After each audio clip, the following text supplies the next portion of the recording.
Tutto pronto per la sesta corsa, il centrale della serata, confronto per anziani di categoria ABC. Purtroppo sono 3 a non prendere parte a questa corsa. I cavalli sono tutti ora più o meno nella zona di partenza. I favori al gioco sono per Dylan Dog Font, leggermente preferito a Fiorano, loro due i più attesi. La terza forza del campo è Diamond Francis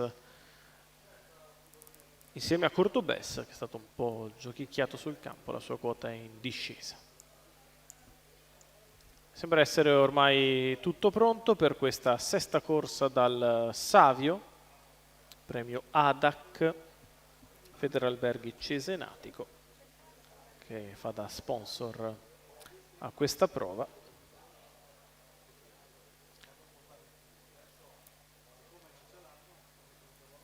Tutto pronto con il numero 2 Eterio Jet Roberto Ruvolo, 4 Febo Pet Lorenzo Baldi, 5 Fiorano Marco Stefani, 6 Cordobès Santo Mollo.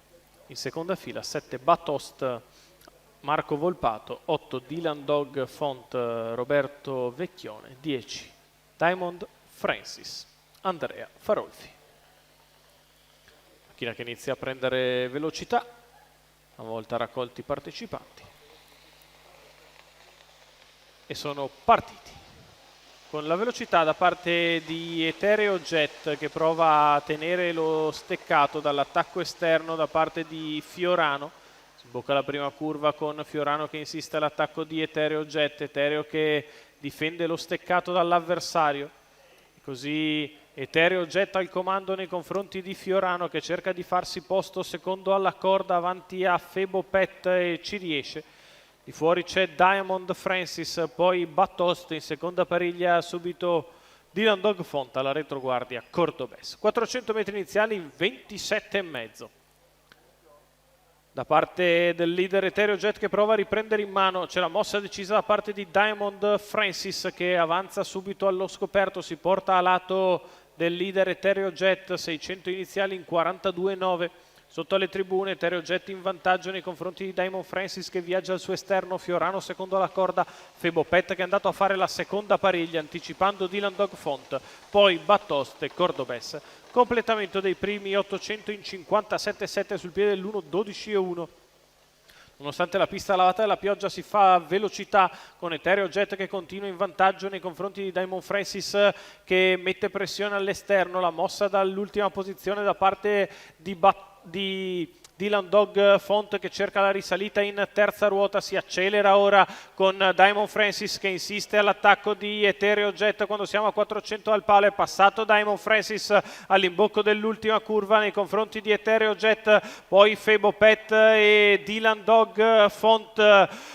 Diamond Francis in vantaggio a 300 dalla conclusione, insiste a largo di tutti Dylan Dog Font.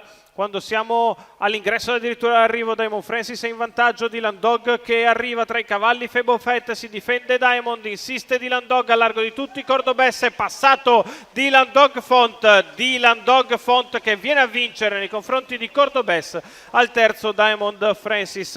1,12,5 il ragguaglio, successo di Dylan Dog Font, Roberto Vecchione, Mauro Baroncini al training, i colori della scuderia Maiors. Vince anche questa Roberto Vecchione, che stravince la manche di questo Super Frustino Tommaso Grassi Award. Al secondo finisce bene Santo Mollo con Cordobès, al terzo Andrea Farolfi con Diamond Francis. Roberto Vecchione sicuro finalista di per questa manche del Super Frustino Tommaso Grassi Award. La vittoria nel centrale con Dylan Dog Font.